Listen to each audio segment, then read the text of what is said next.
అంటే నా రికార్డులన్నీ ఇప్పుడు చూసుకుంటే మొదటి నుంచి కూడా మేమంతా చాలా జెన్యున్గా ఉంటాం ఇండస్ట్రీలో, అంతే. మేము ఏదో గోరంతది కొండంత చేసే అలవాటు మాకు లేదు. ఆ సంస్కృతి సంస్కారం నా దగ్గర లేదు. సో నా రికార్డులన్నీ అన్స్టాపబుల్, అలాగే నా కలెక్షన్స్ అన్నీ అన్స్టాపబుల్, అలాగే నా అవార్డులన్నీ అన్స్టాపబుల్, నా రివార్డ్స్ అన్నీ అన్స్టాపబుల్. నాన్నగారికి నేను నేర్చుకుంది ఏంటంటే, ఒకటి బ్రహ్మాండ డైలాగ్ మన నరసింహనాయుడులో ఉంది, కళ్ళు పూసుకుంటే కనేది కళ, కళ్ళతో అభినయించేది కళ, నిద్రపోతున్నప్పుడు కనేది కళ, నిద్రపోతున్న సమాజాన్ని మేల్కొల్పేది కళ. సో ఆయన ఇన్స్పిరేషన్ నాకు ప్రతిదీ, అడుగేస్తే ఆయనే. సో అలా ఏది నిష్కల్మషంగా మనం వేట్ల గురించి ఆలోచించాం కాబట్టి, మన గురించి, మన పాత్ర గురించి, మన నిర్మాత గురించి, లేకపోతే మన ఇండస్ట్రీ గురించి, అంటే ఇండస్ట్రీ చాలామంది ఆధారపడి ఉంటారు, పంపిణీదారులు అయితేనేమి, లేకపోతే ఎగ్జిబిటర్స్ అందరూ కూడా ఆధారపడి ఉంటారు. ఎంతోమంది నా అభిమానులు కూడా ఆధారపడి ఉంటారు నా సినిమాల మీద. వాళ్ళు పాపం ఏం ఆశించారు నా దగ్గర నుంచి, ఇది కావాలి అది కావాలని ఏం ఆశించరు. అసలు ఏ రుణానుబంధం ఏ అనిపిస్తుంది, ఏ జన్మజన్మ అనుబంధం, ఏ రుణానుబంధమో, ఏ విడదీయలేని అనుబంధమో కదా నాకు అనిపిస్తుంటుంది. ఏదో భావస్వరాణి జన్మాంతర సహృదాణి అని అంటూ, భావస్వరాణి జన్మాంతర సహృదాణి, ఏదో పోయిన జన్మలో ఒక 10 మందితో పరిచయం ఉంటే ఈ జన్మలో ఒకరిద్దరిని మనం తిరిగి పొందగలుగుతాం ఆ వాసన.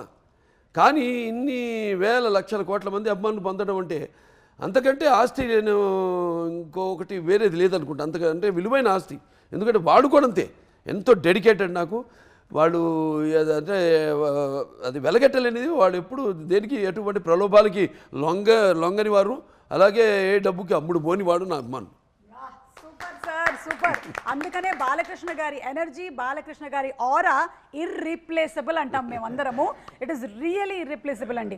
అంటే ఎన్ని సినిమాల నుంచి మనం చూస్తూ ఉన్నామో అదే ఎనర్జీని మెయింటైన్ చేస్తూ ఫ్యాన్స్ని కూడా ఇంకా కొత్తగా ఎలా ఎంటర్టైన్ చేయాలి అని ఇప్పటికీ ఆలోచిస్తూ, బాబీ గారు మీరు ఇందాక చెప్పిన విధంగా ఎలా ఒక కొత్త ఒకటండి, ఫ్యాన్స్ ఏంటంటే సినిమా వాళ్ళు ఎప్పుడు నాతో ఉన్నారు. ఎప్పుడు ఏదైనా నేను దుఃఖాలు కష్టాల్లో ఉన్నప్పుడు నా కష్టాన్ని వాళ్ళ కష్టంగా నాతో పాటు పంచుకుంటారు. సరే ఆనందానికి ఇక వాళ్ళకి అదుపు లేదు. కానీ ఏంటంటే మెయిన్గా జనం మన తెలుగు వాళ్ళని నిజంగా చేతులెత్తి వాళ్ళకి నా ధన్యవాదాలు తెలియజేసుకోవాలి. ఎందుకంటే ఎప్పుడు ఏది కొత్తదనం ఇచ్చినా వాళ్ళు దాన్ని ఆస్వాదిస్తారు. ఏ కొత్తదనం ఇచ్చినా మనం ఇవ్వాలి. మందే ఏదైనా ఉంటే తప్పు మనలోనే ఉంది, కానీ లోపం వాళ్ళలో ఎప్పుడు లేదు.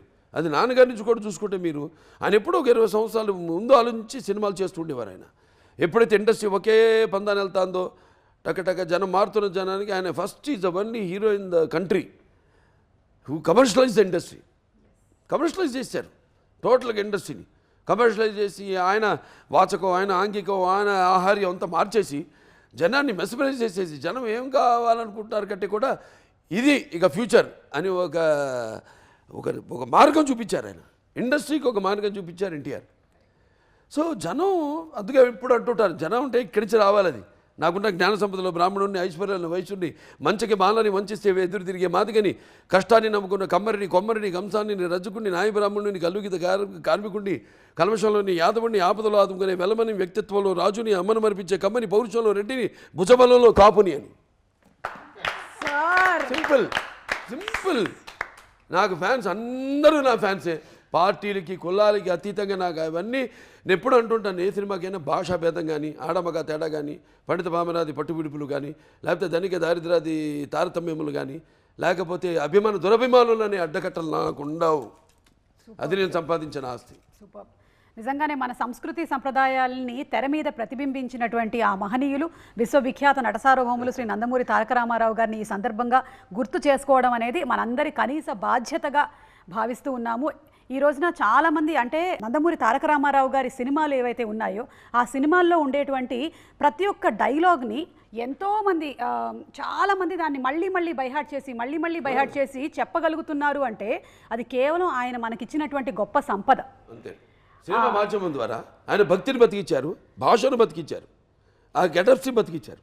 ఆ క్యారెక్టర్స్ ఎలా ఉంటాయి, కృష్ణుడు ఎలా ఉంటాడు ఎవడు తెలుసు, రాముడు ఎలా ఉంటాడు, లేకపోతే రావణాసుడు, ప్రతి నాయకులు కూడా, దుర్యోధనుడు ఎలా ఉంటాడు, భీముడు ఎలా ఉంటాడు, ఒక అర్జునుడు ఎలా ఉంటాడు, అర్జునుడు బృహన్నలు ఎలా ఉంటాడు, ఇవన్నీ అన్ని క్యారెక్టర్స్ చేసేసి ఆయన ఒక డిక్షనరీ, ఒక ఎన్సైక్లోపీడియా ఆయన మాకు జనరేషన్ ఇన్స్పైర్ చేశారు సార్.